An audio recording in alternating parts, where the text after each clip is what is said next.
Comme nous le savons si bien, changer d'habitude, c'est pas simple. C'est une vraie déconstruction. Et déconstruire demande de la patience, mais surtout beaucoup d'amour, de confiance, de foi, de détermination, mais qui en vaut vraiment, vraiment la peine. Ici, je ne cherche pas à convaincre que c'est mieux d'être seul que d'être entouré, non.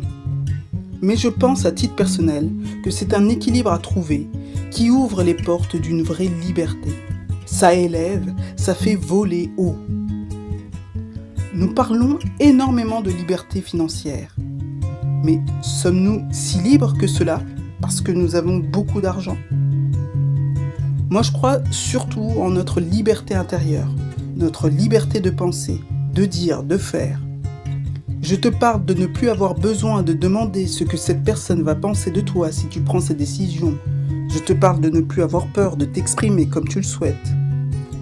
Je te parle aussi de savoir prendre de la distance face à des personnes qui cherchent à t'orienter sur des chemins qui ne te correspondent pas. N'oublions pas que nous avons qu'une vie et nous avons le droit d'exister réellement. Je te parle de ne pas te priver de faire certaines activités parce que tu es seul. Je te parle de te libérer de ce que peuvent penser les autres de toi. Je te parle de libérer tout le poids que tu portes et qui ne te concerne pas. Je te parle d'oser. Je te parle de ne plus vivre en fonction de tes peurs, mais plutôt d'exister en écoutant tes envies.